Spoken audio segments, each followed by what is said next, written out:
Finally ৫ bank মিলিয়ে একটি ইসলামী ধারার ব্যাংক গঠন চূড়ান্ত হচ্ছে। সেটির জন্য প্রাথমিকভাবে ২০,০০০ কোটি টাকার মূলধন যোগান দেবে সরকার। এই ৫ ইসলামী ধারার ব্যাংক গ্রাহকদের জন্য একটি দারুণ সুখবর। কিভাবে সম্পন্ন হচ্ছে এই একীভূতকরণ প্রক্রিয়া, কারা বেশি সুবিধা পাবেন, গ্রাহকদের টাকা কি হবে, কর্মরত কর্মকর্তা ও কর্মচারীদের চাকরির কি হবে, এ সংক্রান্ত বিস্তারিত তথ্য জানাবো আজকের ভিডিওতে। প্রিয় ভিউয়ার্স, আসসালামু আলাইকুম। আজকের নতুন ভিডিওতে আপনাকে স্বাগত জানাচ্ছি। আপনি যদি আমার চ্যানেলে নতুন হয়ে থাকেন তাহলে এরকম নতুন নতুন ভিডিওর আপডেট পেতে চ্যানেলটি সাবস্ক্রাইব করে রাখুন।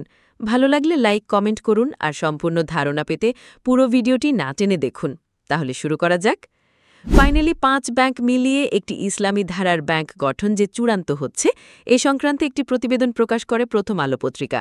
আপনারা স্ক্রিনে যেটা দেখতে পাচ্ছেন, এখানে বলা হচ্ছে, ক্ষমতাচ্যুত আওয়ামী লীগের মেয়াদে অনিয়ম ও দুর্নীতির কারণে সমস্যায় পড়া ৫টি ইসলামী ধারার ব্যাংক একীভূত করার উদ্যোগ নিয়েছে বাংলাদেশ ব্যাংক। সেই উদ্যোগে সম্মতি দিয়েছে সরকারও। এই ৫ ব্যাংক একীভূত করে একটি ইসলামী ধারার ব্যাংক গঠন করা হবে। সেটির জন্য প্রাথমিকভাবে ২০,২০০ কোটি টাকা মূলধন যোগান দেবে সরকার।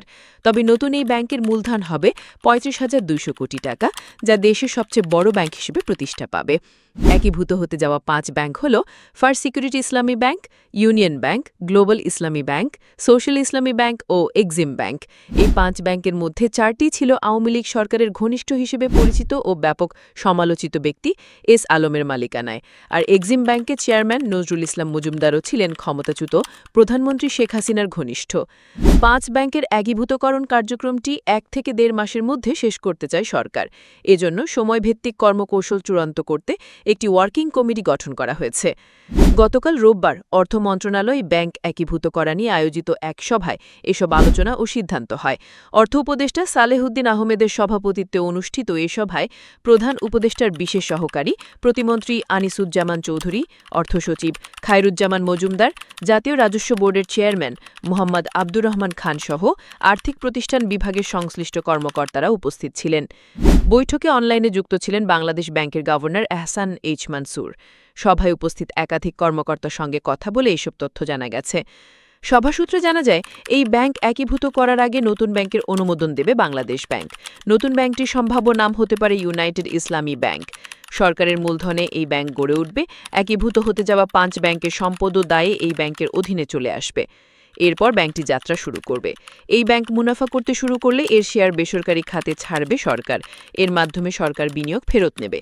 পাশাপাশি ৫ ব্যাংকের বড় আমানতকারীদেরও শেয়ার নেওয়ার প্রস্তাব করা হবে। ছোট আমানতকারীরা টাকা তুলে নিতে চাইলে তাতে বাধা দেওয়া হবে না। এতে গ্রাহকদের মধ্যে আস্থা ফিরে আসবে বলে মনে করেন বাংলাদেশ ব্যাংকের কর্মকর্তারা। সূত্র আরও জানায়, বাংলাদেশ ব্যাংক সময়ভিত্তিক কর্মকৌশল চূড়ান্ত করে ডেপুটি গভর্নর মোহাম্মদ কবির আহমদের নেতৃত্বে একটি ওয়ার্কিং কমিটি গঠন করেছে। এই কমিটিতে অর্থ বিভাগ ও আর্থিক প্রতিষ্ঠান বিভাগের প্রতিনিধিদের রাখা হয়েছে। বাংলাদেশ ব্যাংক গত সপ্তাহে একীভূত হতে যাওয়া ৫ ব্যাংককে নিয়ে শুনানি করেছে। শুনানিতে ব্যাংকগুলোর কাছে শেষবারের মতো জানতে হয় কেন তাদের একীভূতে আওতায় আনা হবে না। এর মধ্যে বিনা বাক্যে একীভূত হতে সম্মত হয় ৩টি ব্যাংক। এগুলো হচ্ছে ফার্স্ট সিকিউরিটি ইসলামী ব্যাংক, ইউনিয়ন ব্যাংক, গ্লোবাল ইসলামী ব্যাংক ও সোশ্যাল ইসলামী ব্যাংক। তবে একীভূত হওয়ার তালিকায় থাকা অন্য দুটি ব্যাংক সময় চায়। ব্যাংক দুটি হল এক্সিম ব্যাংক ও সোশ্যাল ইসলামী ব্যাংক। এদিকে কেন্দ্রীয় ব্যাংক দেশি বিদেশি নিরীক্ষকদের প্রতিবেদন উপস্থাপন করে জানিয়ে দিয়েছে, একীভূত হওয়া ছাড়া এইসব ব্যাংকের জন্য আর কোনো পথ খোলা নেই। গত বছরের অগস্টে দেশের রাজনৈতিক পট পরিবর্তনের পর বাংলাদেশ ব্যাংকের নেতৃত্ব বদল হয়। গভর্নরের দায়িত্ব পান অর্থনীতিবিদ এহসান এইচ মানসুর। দায়িত্ব নেওয়ার পর তিনি বিগত আওয়ামী লীগ সরকারের সময় ব্যাপক লুটপাটের শিকার হওয়া বেশ কিছু ব্যাংকে একীভূত করার উদ্যোগ নেন। শেষ পর্যন্ত তা উল্লেখিত ৫টিতে এসে থাকে। বাংলাদেশ ব্যাংকের গভর্নর এহসান এইচ মানসুর সম্প্রতি এক সভায় বলেছেন, ব্যাংক একীভূত হবেই, এ নিয়ে আতঙ্কের কিছু নেই বলে ব্যাংক একীভূতকরণের আলোচনা একটি চলমান প্রক্রিয়া। এতে আমানত নিরাপদ ও নিশ্চিন্ত থাকবে। সরকার আমানতকারীর দায়িত্ব নেবে। আশা করি বিষয়টি বুঝতে পেরেছেন।